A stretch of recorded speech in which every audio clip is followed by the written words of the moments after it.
right, guys, welcome back to another podcast on MMA Unhinged. We are back and we've got some fantastic fights to talk about this weekend. UFC Vegas 72 goes down and we've got a fantastic main event, Yadong versus Ricky Simone. It's a fantastic one to talk about, and none other than Oscar Silva joins me here to talk about it once again. So thank you, Oscar. An absolute pleasure. And how are you doing? Yeah, we are back again, and this time we are going to recap UFC 287's highlights, and then we are going to preview UFC Vegas 73 Song versus Simone. I'm glad to finally be in better health to return to the podcast game. Yeah, absolutely. And it's good to have a good regular podcast. I feel like it's good to talk about these fights. And after these fights, I'm so eager to talk about the highlights. And you mentioned, UFC 287 had so many highlights to talk about.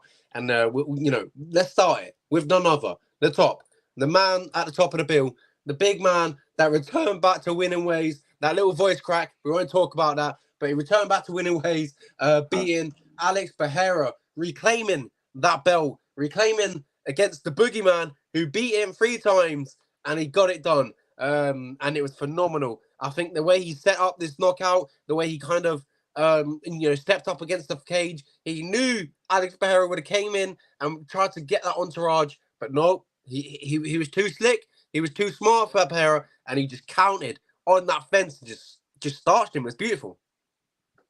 Adesanya overcame the ghost of his past finally, as I predicted him to do so. He was in a spot where we don't see him usually.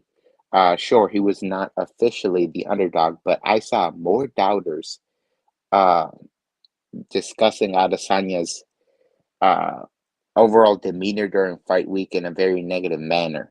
They were saying that it looked like it was maybe just a fight he couldn't win. But I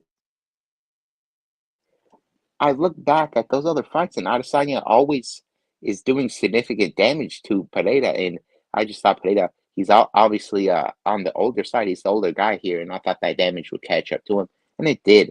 He ate two massive overhand rights from Adesanya and went cold out, and Adesanya got just a perfect revenge moment by slinging 3 arrows, as Pereira likes to do in his walkout, and then he goes and taunts Pereira's son. It's just a moment that's gonna live in infamy for many, many years to come.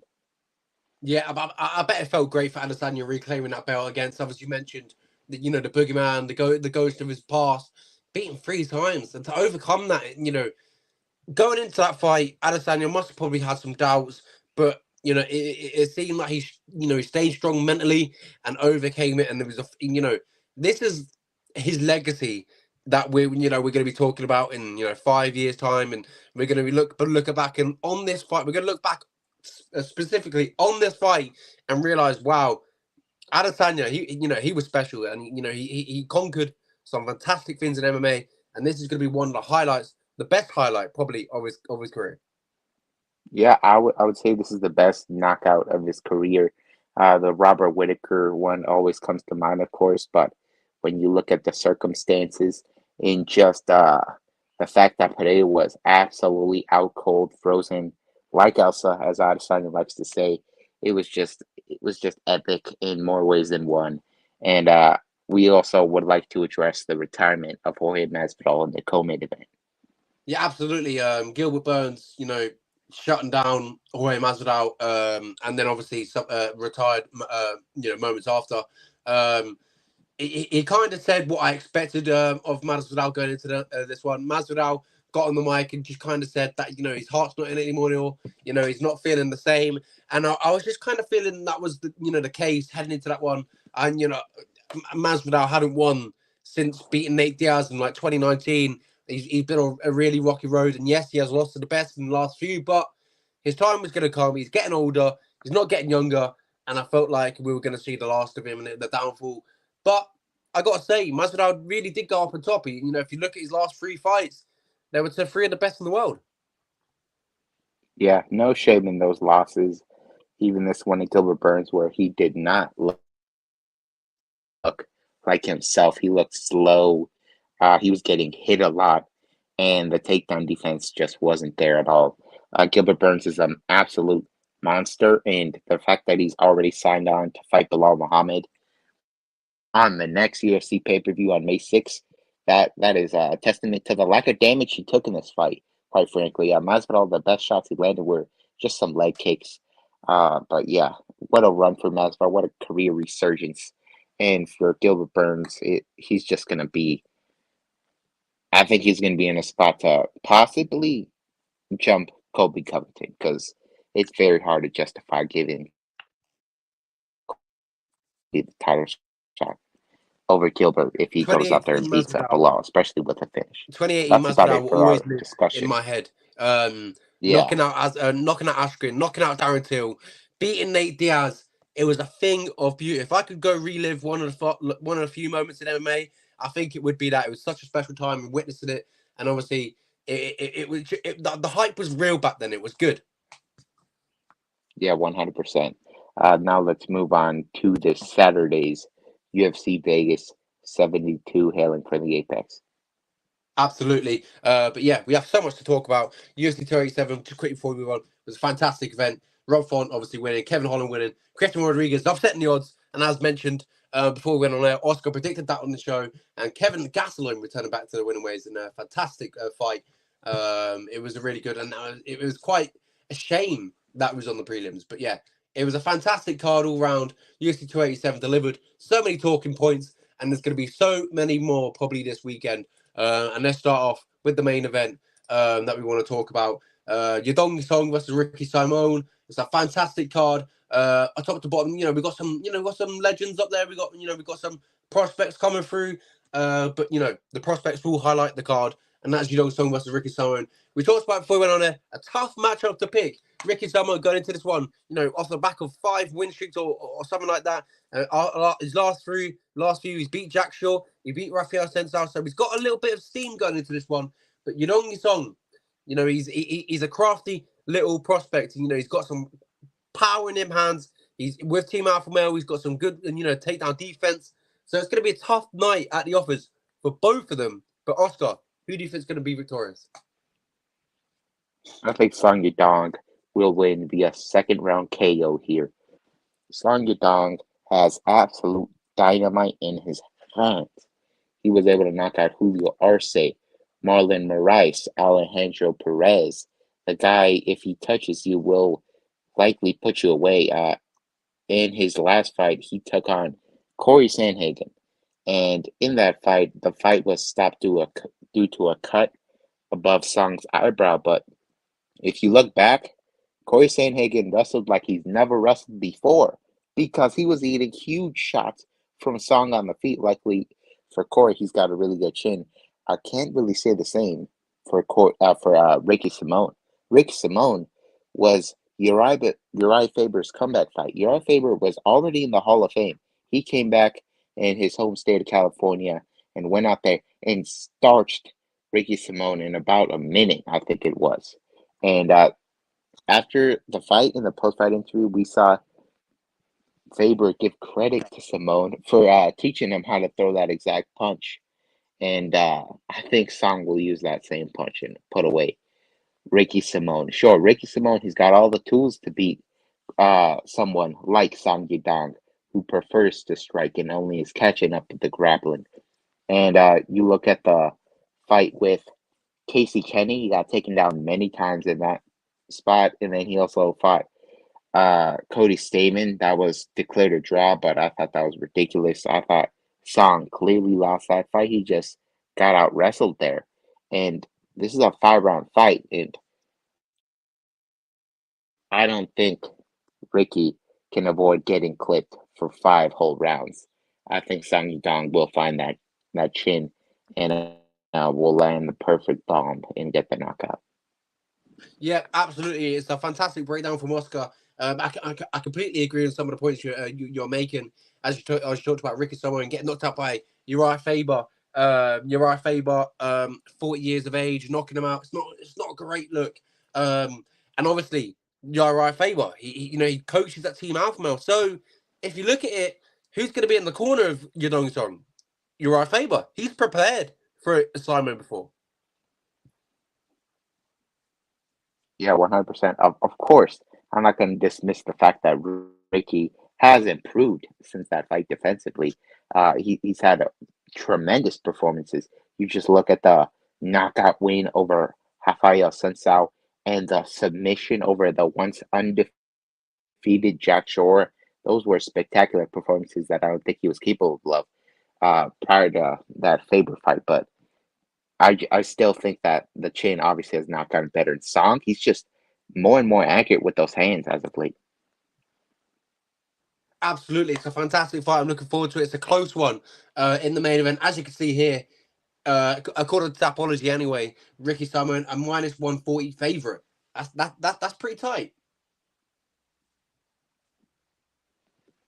Yeah, I'm not really sure why people would have that level of confidence in Simo. Quite frankly, I know he's got the tools to do it, but it's just these days the judges they do like to reward damage above everything, and I think the guy more capable of landing the bigger shots will be Sang Yudong. Yeah, completely agree. I'm also going Song Yudong. He's still 25 years of age. It's ridiculous. I've seen how many times we've seen inside the UFC, and he's still very, very young.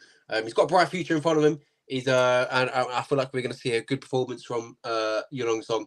And I feel like if he does get that win, I'd love to see the UFC eat into that market. I know they've been trying with the UFC road to the UFC series. I'd love to see obviously Wei Zhang defender belt. We could have Yudong Song on there.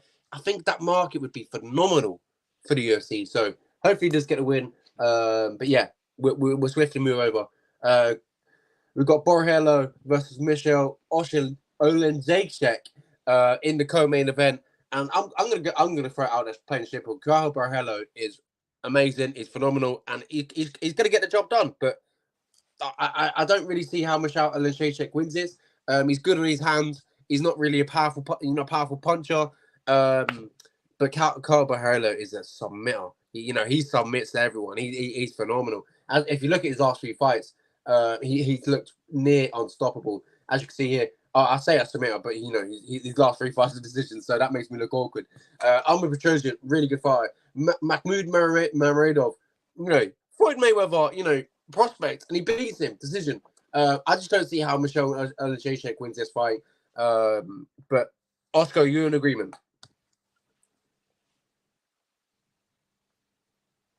Yeah, I have to go with Caio Borralho here because his fight IQ is pretty high, and he finds a way to always get that backpack position, and he will do anything not to lose it. He doesn't care about getting the submissions. He cares about securing the position and getting his hand raised at the end of the night, even though it may not be the most exciting style. He's gonna implement it, and a guy like Michal Grzesiak, I don't think he can stop it. Michal got submitted by Jim McCrew with a Kimura, and he also got Von Prue choked against Owen St. Preux. Those fights were at light heavyweight. He was always undersized, but he was able to hang with those guys because he had dynamite in those hands. And Kyle Bahar never been knocked out before, and on the feet he's got a karate style that doesn't involve him getting to the boxing range all that much. So I think on the feet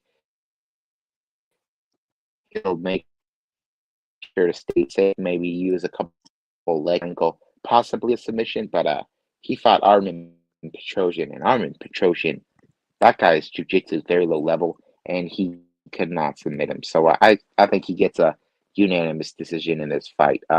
But if for whatever reason it stays on the feet, we should expect Michal Oleksiejczuk to kind of bully him there. But I just don't think he can stop those takedowns. Absolutely agree. It's a phenomenal fight. I'm looking forward to it. Bakara Borrello is an amazing prospect. I'm looking forward to see how he gets on. And shout out to everyone Locker in Mills. Thanks for watching. Absolute pleasure. If you need some betting tips, Mills is always on point with that. So make sure you go over there and get some tips. But as is our man Oscar here on the show, so make sure you stay here as well.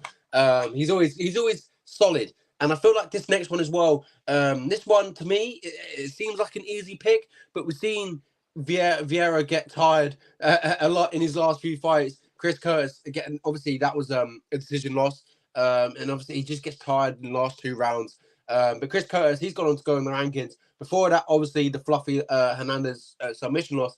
But Cody Brundage, I don't really rate him as highly as I do Vieira. I think Vieira is a fantastic grappler. It's just some things that he really needs to sort out. A little bit in his striking and a little bit in that cardio. And we really need to see them improvements. But at the age of 33, near pushing 34, are we ever going to see that? I'm not too sure. But that being said, I'm still going with Vieira. I think he's the better fighter. And I feel like he can get this fight to the ground and potentially get a submission victory. But he needs to do it in the first round or the second round because we've seen what happens when it goes late. Yeah, I thought Rodolfo Vieira has shown improvements since that really bad look against Fluffy Hernandez, where he got guillotine choked, and the guy's a former ADCC champion. It's it's a rough situation if you're ever going to place money on Vieira because on paper it looks like he should put these guys away, but you look at those fights where he gets extended and it doesn't look all that great. But you have to look at the Dustin Stoltzfus fight. People say there's no way he wins this fight if it gets into the third round. It went to the third round and he got Dustin Stoltzfus back and he choked him out. I think Cody Brundage is a solid wrestler with improving striking. He's in camp with Dustin Jacoby and Anthony Smith all the time at Factory X, so he's bound to get better. But I don't think his jiu-jitsu is ever going to catch up to Rodolfo Vieira, and I think he probably gets submitted in this spot. We saw him take on the Diaz protege. Uh, the name is slipping me right now. Nick Maximoff. Yeah, yeah, Nick Maximov. And he got taken down multiple times in that fight. He got his back taken. I think if Rodolfo Vieira gets into any of those positions, he'll be able to finish the choke. So I'll go with Rodolfo Vieira by second round submission. Yeah, I completely agree. And obviously, respect to Cody Brundage, as you talked about, a really good wrestler and improving with his hands as well. And never been submitted in his career. He has been finished twice, but that was punches and obviously ground and pound eventually followed them. That was against William Knight on the Contender Series in 2020. He got elbowed, and obviously the ground and pound followed. And then his last fight against Michel Olajayshek, where obviously he got hit with a flurry of punches, and obviously he got the hammer fists. And that was the end of it. So, is there a question about his durability? I know there's two submit. Not sorry, two finishes that he's had in his career, but is there a question about his durability that we could probably look at, or do you think that's we're going to see improvement from this? And obviously, we're not going to see it go to go to the ground because it's two grapplers. Maybe they're going to stand up and strike. Yeah, and if that were the case, Vieira, he's not going to be a fish out of water because he fought Chris Curtis, and that fight was very competitive. I gave him at least a round in that fight because the threat of the takedown really made Chris Curtis shell up a little bit at times. So I think Adolfo Vieira can win this fight in more ways than one. Absolutely, and obviously we talked about the submission threat. It's always dangerous. It's always evident, and that's always going to be you on the defense on the D because you just know how dangerous he can be. But the rest of the card is phenomenal. As you can see here, Julio Rosa, absolute savage when he fights. Waldo Cortez Acosta, prospect in the heavyweight division. He come from boxing. Now he's in MMA. And he's 9-0. He's looking phenomenal. Josh Quinlan, absolutely fantastic prospect. He takes on Trey Walters. Martin Bidet versus Jay Collier. That's a good one. Cody Durden returns against Charles Johnson. Stephanie Edgar versus Arena Alexieva, who missed weight, I do believe. And Johnny Neeson takes on Marcus McGee, who takes his fight on like 2-3 days notice or 1 day notice, whatever. It's ridiculous. Haley Cohen, she wants to miss weight, and she will fight Johnny Lee Hoof. This is a good little card. I'm looking forward to it, and we'll Is it quickly work freezing our on way my down. end Gonna have to refresh the Hello, can you page, I hear me? think. Yeah, I can. There was a little freeze there for a bit. Okay, that's cool. Anyway, I was talking through the card, going down the card, and we'll work our way through as we go down. But yeah, next one to speak about is Julian Rosa. I mean, when Julian Rosa fights, he's always in a cracker. We've seen it in his past few fights. Off the top of my head, obviously Alex Caceres, he got knocked out. It was a good fight. Seeing Peterson, Charles Jourdain, he's been in some wild fights. Song Woo Choi, man, it's absolutely incredible. And his adversary, he's taken off Fernando Padilla. Obviously, he's fighting out of Mexico, and he is making his UFC debut. So against a veteran like Julian Rosa making your UFC debut, you got to think maybe it's an uphill task already. Yeah, it would be an uphill task normally, but here's the thing: Julian Erosa has been knocked out about 6 times in his UFC runs. That's correct, runs. This is his third run with the UFC. The durability has been unreliable for him, but if he can stick to a strict game plan or just weather an early storm from opponents, he's able to shine out there. And I thought the best performance of his entire career was against Hakeem Dawodu. That was a fight where I was super confident in Dawodu's traditional Muay Thai striking being too much for him. But in that fight, the relentless pressure and the grappling really paid dividends for Julian Erosa here. And I think should he do the same to Padilla, Padilla will really struggle. And I think he will give up a third round Darce choke to Julian Erosa. Julian Erosa, of course, got knocked out by Bruce Leroy, Alex Caceres in his last fight, but that was a fantastic kick with unbelievable timing. I don't think Padilla's capable of that. He's more of a traditional Mexican boxer, so I'll go with Erosa here. I'm not overly high on Padilla. He's very untested. Julian Rosa has been in several wars, and assuming he doesn't get knocked out, I think he really puts it on the young Fernando Padilla. Yeah, Julian Rosa is a tough test for anyone in that 145-pound division. Free debut as well.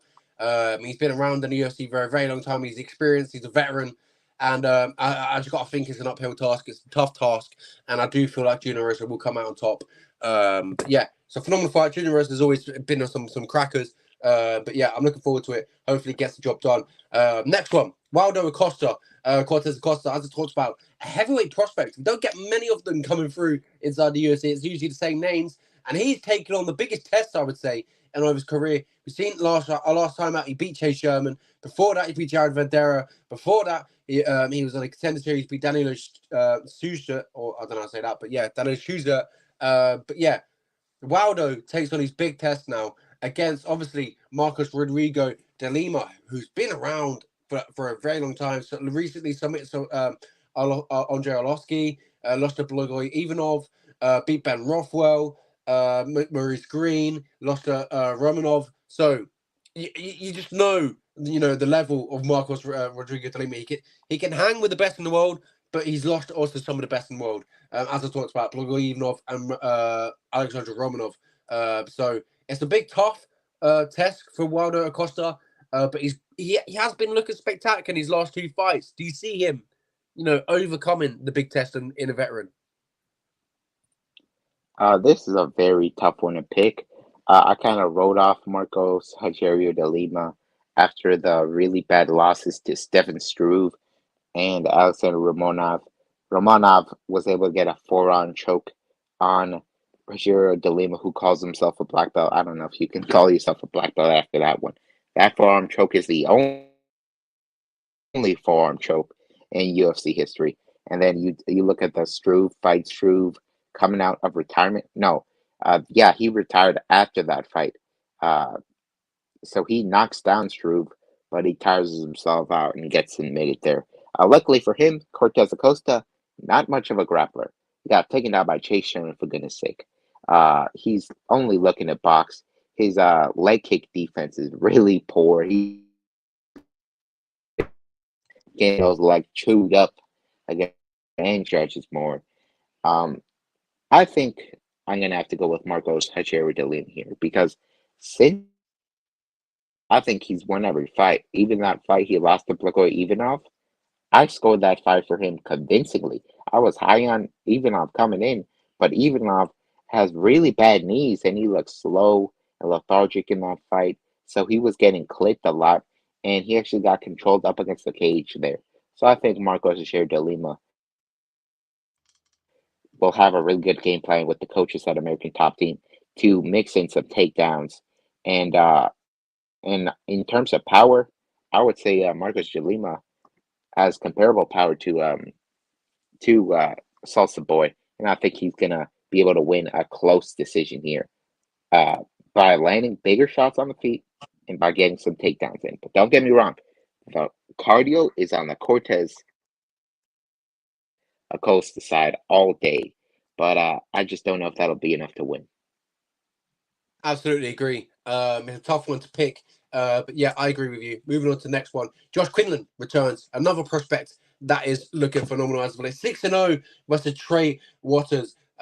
This one's another one, I would say, another tough one to pick. But I'm favouring Josh Quinlan, and I'd love to know what you're favouring, Oscar. Yeah, Josh Quinlan has done nothing but knock guys out in the first round.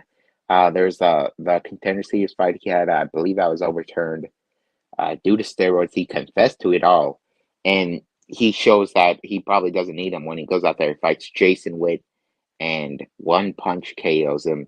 That was that was ultra impressive. I know it's Jason Witt, one of the worst trains we've seen in recent memory, but still, to be able to do that uh, that quickly is really something.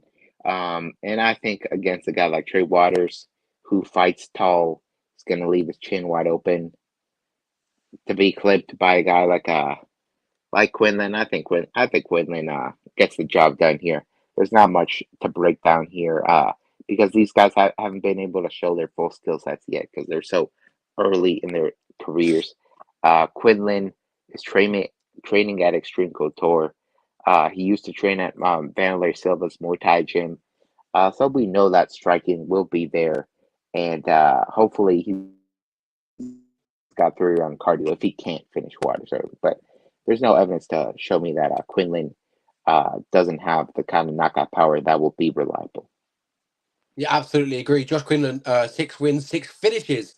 Trey, obviously, his sole loss is against Gabriel Bonfim on the Contender Series back in 2022, and that was a Von Fluke joke. So he hasn't been finished on the fleet, but Josh Quinlan, as we talked about, has that power, has that striking background, and obviously has the coaches in place to set him right to go and get the job done. He's a fantastic prospect, and let's hope he can make it 2 back-to-back wins. Obviously, you mentioned of there after the no contest. So let's see if he can make it back-to-back wins now inside the UFC. Martin Bidet versus Jay Collier.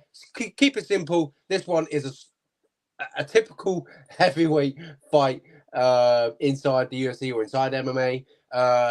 If you look at Martin Bidet, he's very, as we've seen, he has so far inside the UFC, beat Chris Barnett, beat Lucas Brzezinski, and now he takes on Jake Collier, who, to be honest, gained a lot of weight, moved up to heavyweight, and had a little bit of success, but he's just never gonna. I just don't see him Right doing now, as good as he's gonna, when he goes faces up can you against these hear these bigger guys.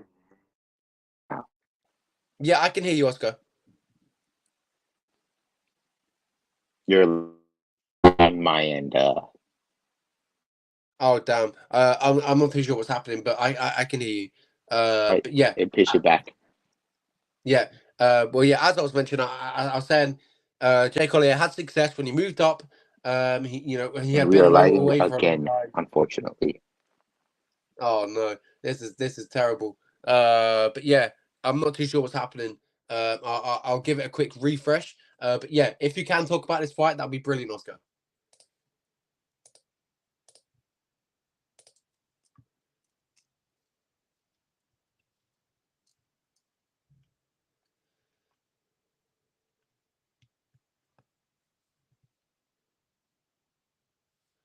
Okay, it seems like Oscar has dipped away. I believe Oscar's back in now. Hello,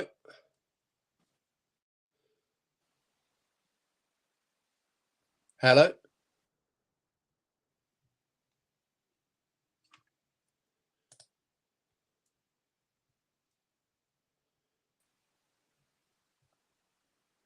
Oscar, can you hear me?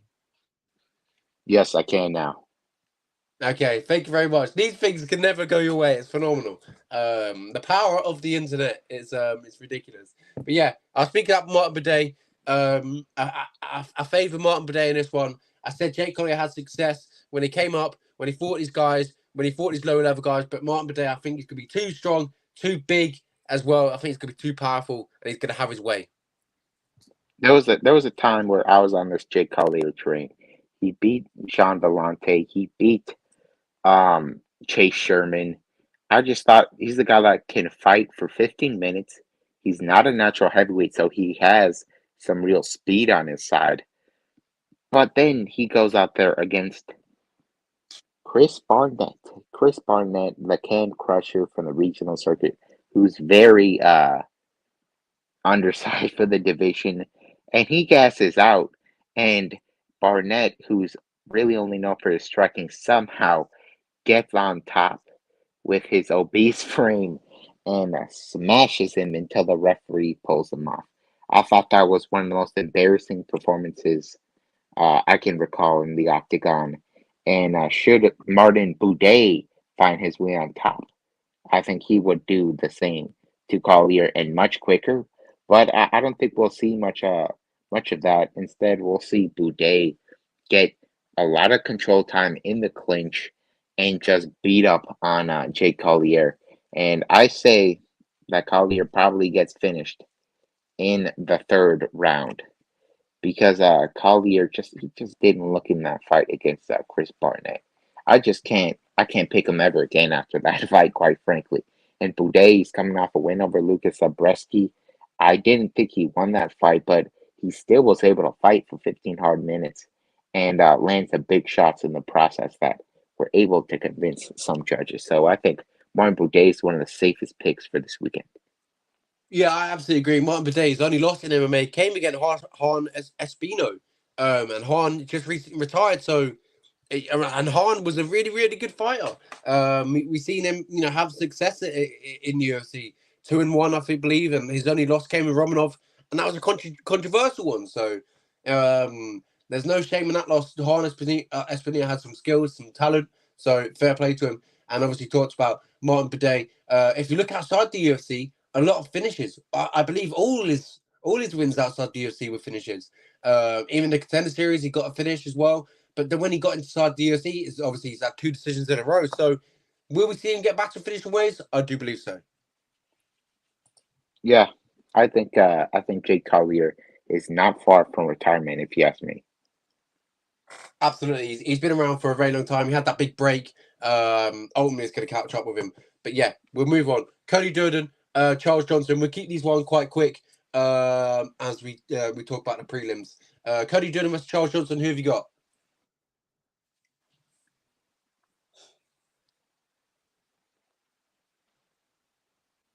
Yeah, you're freezing up on my end again, unfortunately. All right, if you can hear me, Cody Durden versus Yeah, Charles I can. Johnson. We're good now. Who have you got? This is a very tough one to pick. Charles Johnson is incredibly active. It feels like he fights every 2 months, and that appears to be the case. Debuted against Muhammad Makayev. He got out grappled there. Then he takes on Shogun Gulov. And in that fight, I thought he lost that because he got out grappled. And then he takes on Ode Osborne, who's mostly known for his striking, and he gets out grappled. So I'm not really sure how to feel about Charles Johnson's ceiling in this division, but at the end of the day, he's finding a solid wrestler in Cody Durden, who's been working on his striking. He's got explosivity. He has a 10-8. He's got a 10-8 round over Chris Gutierrez, who's ranked at bantamweight, which is very hard to do. Um, Cody Durden is a guy I'm probably gonna have to pick in this spot. Sure, his striking is not super clean, but it's effective. He knocked out JP Bays with it, and I don't like the fact that Charles Johnson is being this active because he's taking some damage in these fights. So I'm gonna have to pick him after Ode Osborne was able to get some takedowns on him. Why can't Cody Durden win a close decision in that manner? Yeah, absolutely agree. And then we'll keep this moving, keep it moving. Steffi Edgar, we're taking Irina Alexieva. And to be honest, Irina, she comes from Bellator. And to be honest, I'm not too sure why the UFC signed her. If you look at her record, it's not great. It's not, it's not pretty. And obviously her loss came to an 8-6 fighter. Obviously in the on the regional scene. And so it's just not impressive. It's not good enough. She's not really been that active either. Before that, her last fight, she last fought in 2019. So she's only fought twice in the last 4 years. It's ridiculous.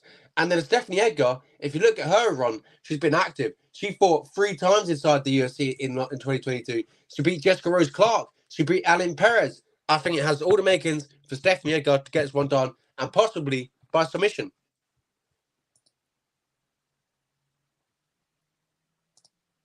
Yeah, not only that, Alexieva missed weight. She weighed in at 140 today. It's a horrible look, and she looked cocky after missing weight. She's no Hamza Chimaev. I think she's gonna get embarrassed here. First round on bar for the judoka master, Stephanie Egger. I think she's already proved that she's gonna hang around the UFC for quite a while because her submission game is no joke. I think she's gonna maybe send her out of the UFC with this one with this first round finish because the UFC does not like when you miss weight coming in like this. Especially after her last fight, she was meant to fight strawweight, and that got to a catch weight of 129 pounds, and then she misses the bantamweight limit. It's ridiculous. The UFC, as you mentioned, would definitely not like that. And we move on swiftly to Johnny Newson, sorry, taking on Marcus McGee. Marcus McGee, as I mentioned, will be taking this fight on a 1 day, 2 day notice. It's a tough ask for him. 6 wins out of 7, 6 finishes out of 6. So he's got that instinct. In his last fight, I believe he got a head kick knockout, and yeah, I think something like that. But Johnny Newson, he's been around inside the UFC for a very long time. Well, not for a very long time, but for quite a bit, and he's not had the great success. We've seen it. He's 1-3 inside the UFC. Lost to Sergio Morozov, lost to Randy Costa, lost to Ricardo Ramos. So, and obviously a no contest versus Domingo Pilate. So he's not had the greatest success. He's not been, he's not had that, success for me to pick him. But then again, Marcus McGee's coming in short notice. He's coming for his debut. This one's a tough one to pick because it could just go so many different ways because there's so many uncertainties heading to this one. Yeah, I agree with you there. Journey Newsom, he's already taken on a debuting fight before in the name is slipping me here. Is it Fernie Garcia? Yeah, Fernie Garcia. Fernie Garcia was a favorite over Journey Newsom, and he showed him why he's hung around in the UFC. He's got a solid all around game. He can mix in takedowns. He's got knockout power. Showed it off against Domingo Pilarte before. Um, I think he probably wins a close decision here. He himself has been knocked out in the UFC before by Randy Costa, who's no longer in the UFC. So it wouldn't be the craziest thing if he himself gets knocked out. But um, McGehee coming in on short notice, probably not with the best of preparation. So I think I'll go with Journey Newsom here to win by decision. Yep, completely agree. I think it's a tough ask for me, McGee coming in. But them six finishes, that six is looking good. And obviously, you talked about Jenny Newson getting knocked out by Randy Costa. So you never know what's going to happen. Moving on to the next one, Haley Cohen will be making her UFC debut. And she misses weight. We talked to her. She did miss weight. I believe this is the other fighter to miss weight. And Jamie Lynn Hoof, the Canadian, she'll be coming in 5-0, 7-2, both making their debut. Who have you got, Oscar? I think we're going to be looking at a split decision either way here. Uh, Jalen Horth is pretty physical, likes to get a lot of control time up against the cage. I'm not expecting a bar burner here by any means. The same goes for Haley Cowan. She's not looking to knock you out. Doesn't have some crazy jujitsu black belt to submit you right away. So we're probably going to get these two girls just fighting a very close fight. And it's going to come down to who's physically stronger. Kaylee Howen, she's a really high level athlete, but I just haven't seen her put it all together. On the Contender Series, she barely got that win, and for whatever reason, Dana White gave rid of the contract, even though the fight was super boring. Um, and the fact that she missed weight, that's it's not not a confidence booster for me. But I'm gonna have to side with Kelly Howen here to get a very close split decision. Uh, yeah, she's even on the Contender Series where she got into bad spots,